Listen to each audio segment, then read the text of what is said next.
राजनीतिर ऊर्ध्वर रही श्रमिक कर्मचारी मान एकता को रखी आपन मान घेराव हड़ताल करने रुहतु अहोराति विधानसभा को लोअर पीएमजी को अंधार करी रखंतु समस्त विद्युत कर्मचारी को आरंभ कर समस्त आउटसोर्सिंग भाई माने जिते ओडिशार अच्छे सरकार तुरंत बोर्ड गठन करंतु बकेया पाउना दियंतु स्थायी करंतु यही अभियान में ओडिशा रे समस्त आगेबे मु राज्य सरकार उपनिर्वाचन परिप्रेक्षी में आली बाबा 40 चोर टीम को मु निवेदन करुछि। मु विद्याधर महांती जने श्रमिक नेता कोन कहि वर्तमान आउटसोर्सिंग विभिन्न वर्कर माने विभिन्न संस्था काम करछन से माने दीर्घ दिन मास धरी भरना दरमा पाउनथि राज्य सरकार ए जो आउटसोर्सिंग एवं अणसंगठित क्षेत्र में कार्य करुवा ठिका भाव कार्य करुवा कर्मचारी मान कथा बुझापी समय ना कारण सरकार मूल मंत्र हूँ निर्वाचन रे सम्मुखीन हवा निर्वाचन प्रचार करवा जेते गोटे मिछ कथा अच्छे निर्वाचन बेले कहवा निर्वाचन सरीगला परे सभा समिति रे केवल उद्घाटन करवा आ कार्यकारी करवा नहीं। ये प्रश्न मोर करिवार उद्देश्य हूँ आपण को ओडिशार 44 लाख आउटसोर्सिंग कर्मचारी मान तालिका निजे निर्घंट कर सरकार आमे जदि तालिका निर्घंट करूँ ओडिशा रे 1,62,00,000 लोक विभिन्न क्षेत्र में काम कर ठिका भाव में जो मानकर विभिन्न सामाजिक सुरक्षा मिले ना से दरमा मिले ना पीएफ कटे ना ये पर्टिकुलर मु कहि पंचायत राज व्यवस्था जोटी अर्थर बन्या चली जोटी बाली केते पड़ा समुद्र रे केते पड़ा पोखरी रे तार हिसाब हुए ना सेठी भी दरमा पाऊना पंचायत राज व्यवस्था रे 7 मास दरमा पाईना पंचायत राज व्यवस्था रे डीडी कॉलेज धरणीधर विश्वविद्यालय जहाँ मुख्यमंत्री निर्वाचन मंडली 14 मास धरी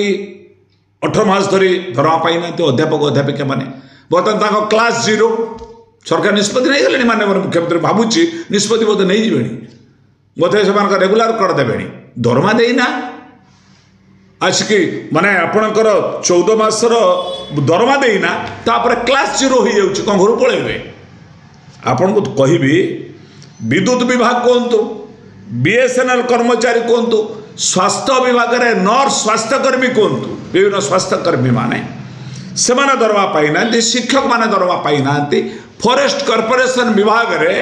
लोक को खटा जाऊँचे मूलिया भाया खटा होचे विदा कर दि जाऊँचे चाकरी निरापत्ता ना ये कौन आम जो श्रम नियोजन मंत्री अच्छा गणेश राम सिंह खुंटिया जी केत बड़ टाइटल 2टा टाइटल सी जानी पाऊना कौन ये जो श्रम मंत्री ओडिशा रही गोटे लेबर केस एक्ट अच्छी नॉन पेमेंट ऑफ सैलरी जो दरमा प्रथम सप्ताह मिले ना सरकार इनफोर्समेंट केस जरिया तलब करेंगे सरकार तो निज दरमा दौना एजेंट्स को नियुक्त कर एजेंट्स तो होती मंत्री मानकर पाख लोक ये बीजेडी बेले जहाँ होता बीजेपी बेले से सेम 24 वर्षर सरकार जहाँ करुला ये 15 मासर सरकार ताहा भी करुच्ची परिवर्तन ना खाली परिवर्तन हो भोट परिवर्तन हो सरकार परिवर्तन हो व्यक्ति परिवर्तन व्यवस्थार परिवर्तन ही नहीं जो व्यवस्था चली 24 वर्ष धरी से व्यवस्था बर्तमान चली दरमा पाइबे कर्मचारी माने आमे दाबी करुचु बकेया दरमा आगे तमे आगे पैठ कर जो माने 16 मास 14 मास 7 मास धरी रही आगे तुरंत बकेया पाउना बकेया सालारी ए पूजा पूर्व पैठ कर तापर आपण माने कहते आउटसोर्सिंग बैन है आउटसोर्सिंग आबोलिश है आउटसोर्सिंग रे जो माने 3 वर्ष ऊर्ध्व कर स्थायी कर ये दाबी ओडिशार तीव्रतर हम मु भावुची आउटसोर्सिंग जो संघ अच्छी से संघ सहित चुक्ति कर राज्य सरकार से चुक्ति की करंतु ना नुआपड़ा जो जाऊँ आलीबाबा 40 स्टोर जो 40 जन जाऊँ एक बीजेपी टीम प्रचार करने प्रचार से पहले जो बोले थे उसको फिलअप करो बाद में इलेक्शन तो इलेक्शन का बारे में मनमोहन सामल जी उसमें ख्याल नहीं क्या बोलते क्या नहीं लगाइए ना वीडियो चलाइए ना जहाँ करते सम्बलपुर में देखा से वीडियो कौन कहते धर्मेंद्र प्रधान मनमोहन सामल कौन कहते से वीडियो देखा क्लिप अच्छे आपण चैनल अच्छी देखा ना तापर आसिक नुआपड़ावासी ठकिवाई नुआपड़ावासी ठकिबे नहीं एटी आउटसोर्सिंग कहतु विभिन्न क्षेत्र में भत्ता अधिकारी कहतु समस्त समस्या रही ए समस्या समाधान करने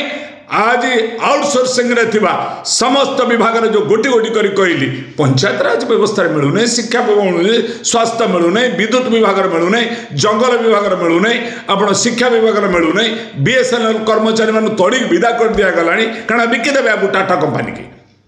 तेणु एक निंदा करुच्ची मु आशा करुच्ची समस्त आउटसोर्सिंग भाई माने एकत्रित हो राजनीतिर ऊर्ध्वर रही श्रमिक कर्मचारी मान एकता को रखी आपन माने घेराव हड़ताल करने रुहतु अहोराति विधानसभा को लोअर पीएमजी को अंधार करी रखंतु समस्त विद्युत कर्मचारी को आरंभ कर समस्त आउटसोर्सिंग भाई माने जिते ओडिशा अच्छा सरकार तुरंत बोर्ड गठन करंतु बकेया पाउना दियंतु स्थायी करंतु यही अभियान में ओडिशा रे समस्त आगेबे मु राज्य सरकार नगरे उपनिर्वाचन परिप्रेक्षी रे आली बाबा 40 चोर टीम को मु निवेदन करुच्ची यह मोर आपण मान निकट रे भरपस।